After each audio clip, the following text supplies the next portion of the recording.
Today, it is almost assumed that when it comes to science and God, there is conflict.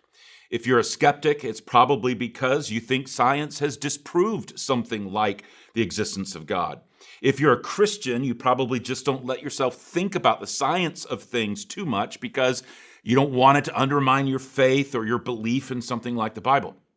But what if science and religion, and particularly science and the Christian faith, are not in conflict at all? What if everything being discovered that has been and is being discovered scientifically actually supports the claims of the Christian faith and the teachings of the Bible? What if where we think there is conflict, there really is no conflict at all, as long as we let science be science and let the Bible say what it actually says?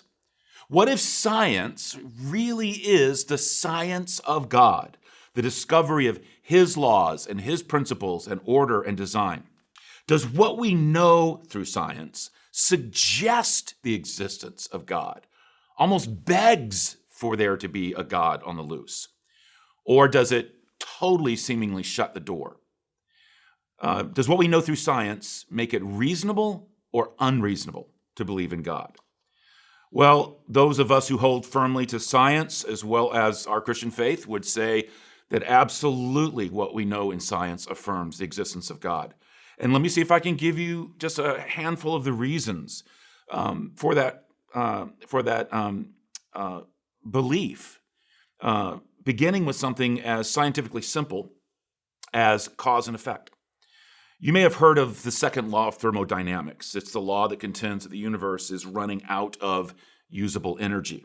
Now, if you think about that, if it's running out of energy, then it couldn't be eternal.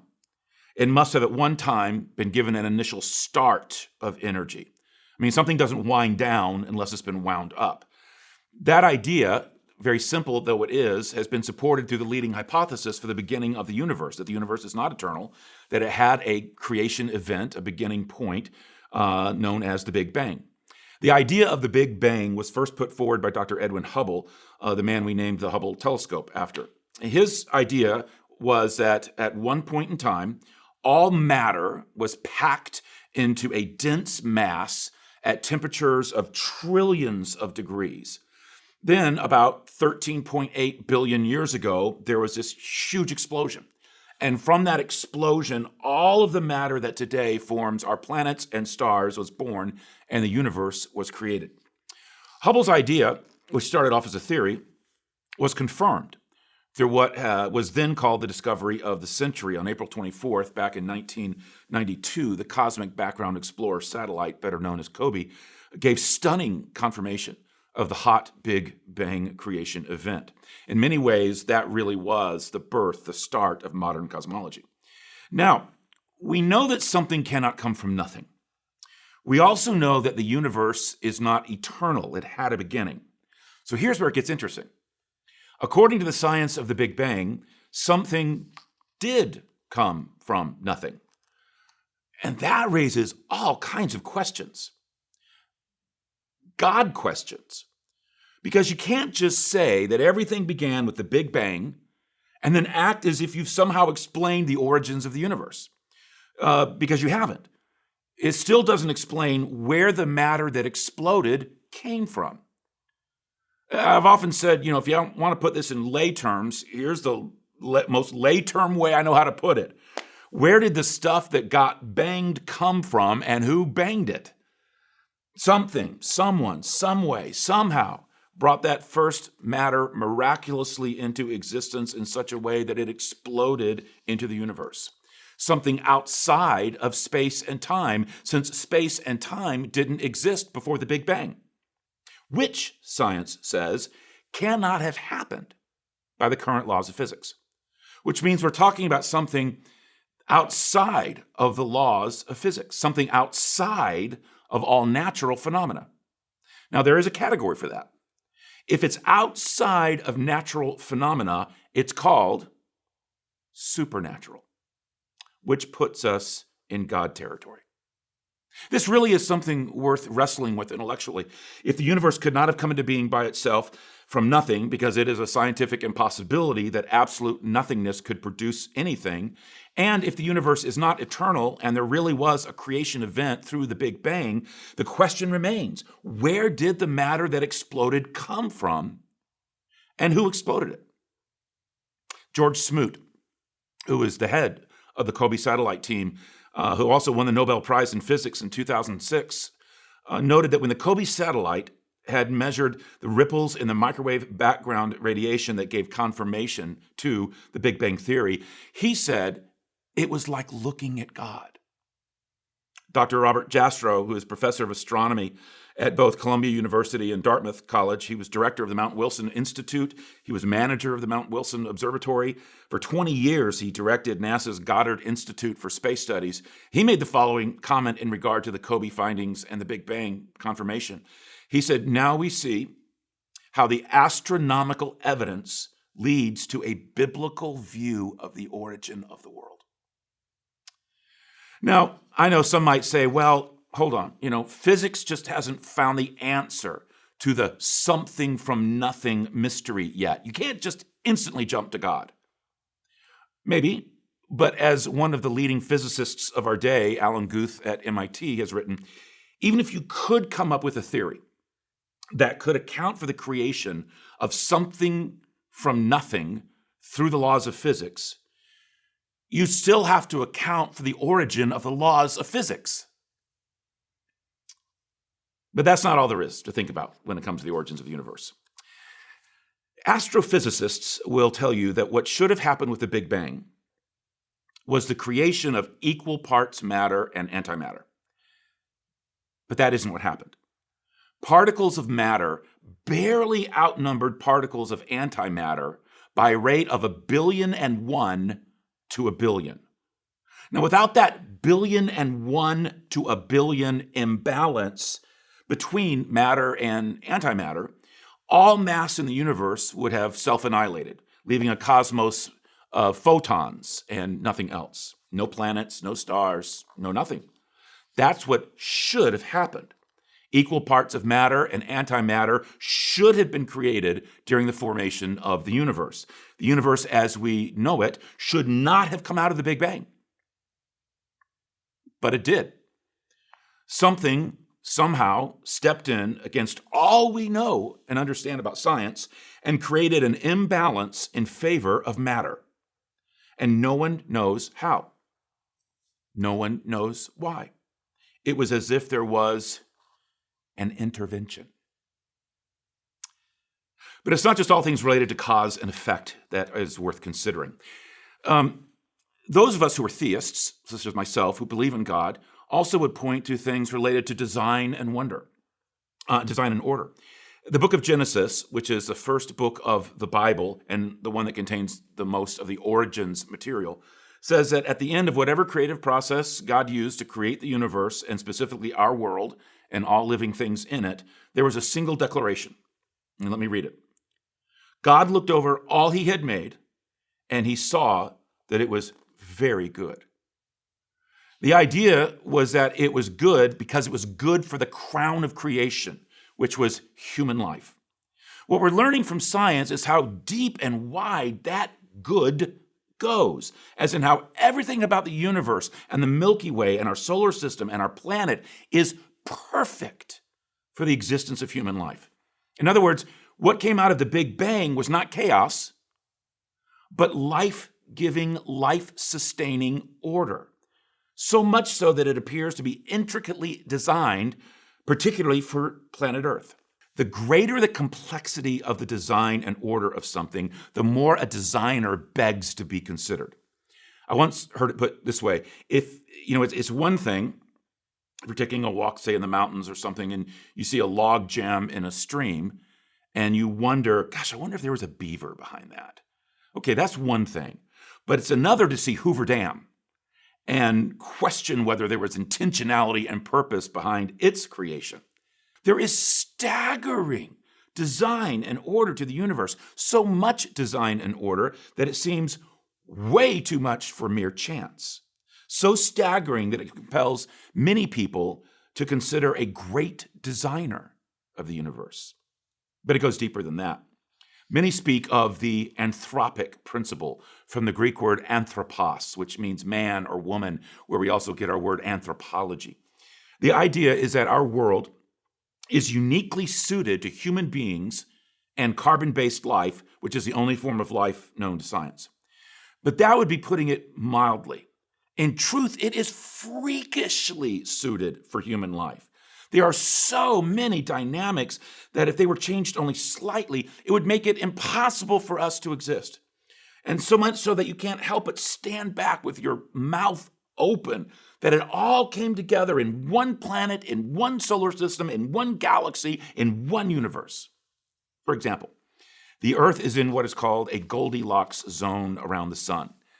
You probably remember the Goldilocks story. The little girl lost in the woods finds a house where 3 bears live, and she tries some porridge they had left, and one was too hot and one was too cold, but one bowl was just right. That's what scientists call where we live, the Goldilocks zone, the only part of the solar system that's just right for human life. It's not too far and not too close to the home star for life. If we were any closer to the sun, all of the oceans would have evaporated. If we'd been any farther away, they would all have frozen. Then there's the speed of the planet. Our speed enables us to maintain a stable orbit around the sun while never getting too close or too far away. The precision to maintain the right distance at all times while in orbit calls for a specific speed, so much so that if you were to increase the Earth's orbital speed by no more than the square root of 2, just 1.4 times its current speed, we would achieve escape velocity. Literally, we would fly right out of the solar system. Then there's how the planet Jupiter, with its mighty gravitational field, bats out of harm's way the vast majority of comets that would just wreak havoc on the inner solar system and specifically Earth. It's like a mighty shield has been perfectly placed to protect our planet.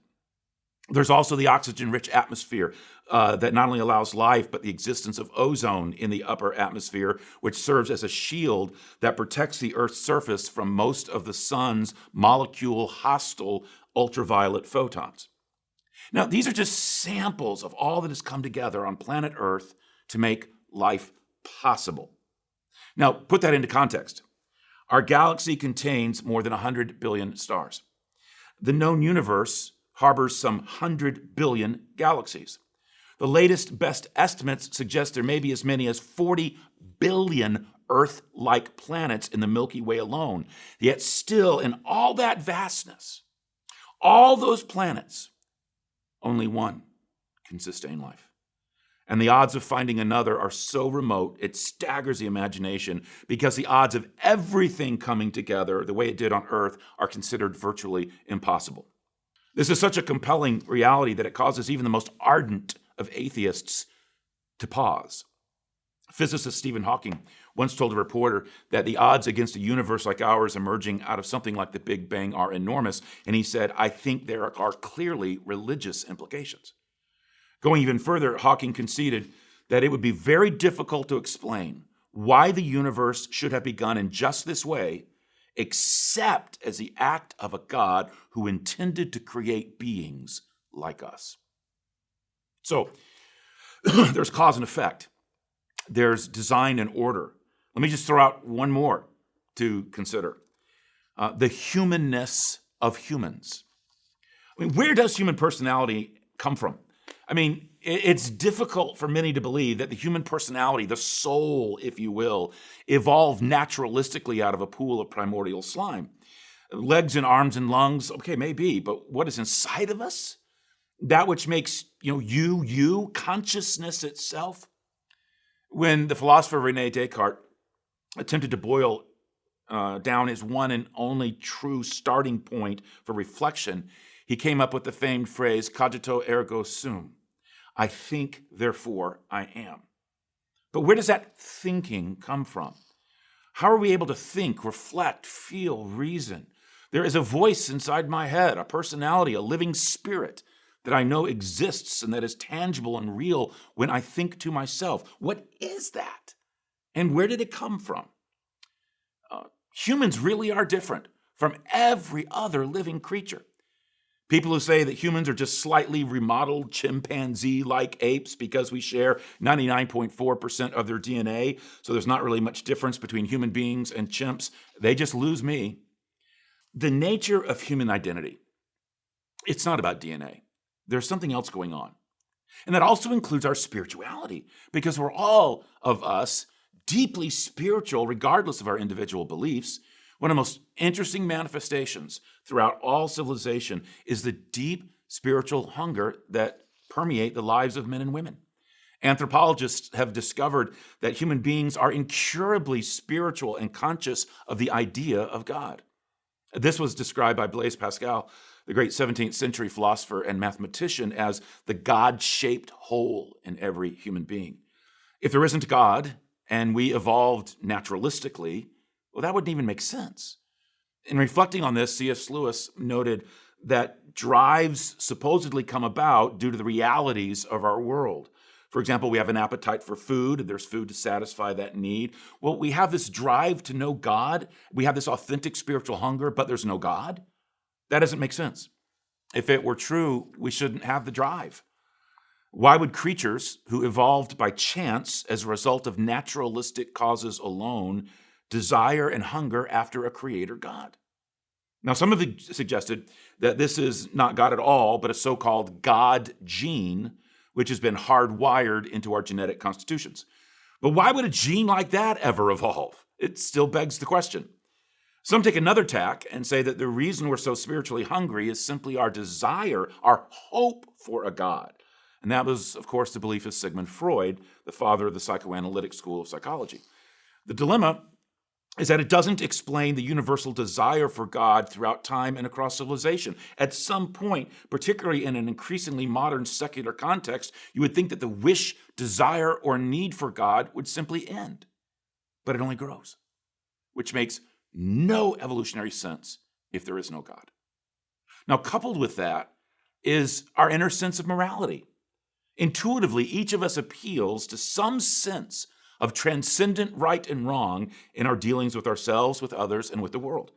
Someone, cuts in front of us in a line, or steals our money, or hits our car and drives away, and we say, well, that's wrong. When we do that, we're appealing to some behavioral standard that the other person is supposed to know and accept. And there is surprising consensus from civilization to civilization, culture to culture, as to what is right and what is wrong. Or as Darwin once replied when asked whether man was in any way unique from all the other animals and other life forms, he replied, "Man is the only animal that blushes." Where does that come from? Outside of independent of an outside source. National Public Radio did a story on the most challenging questions facing science today. Here are the top three.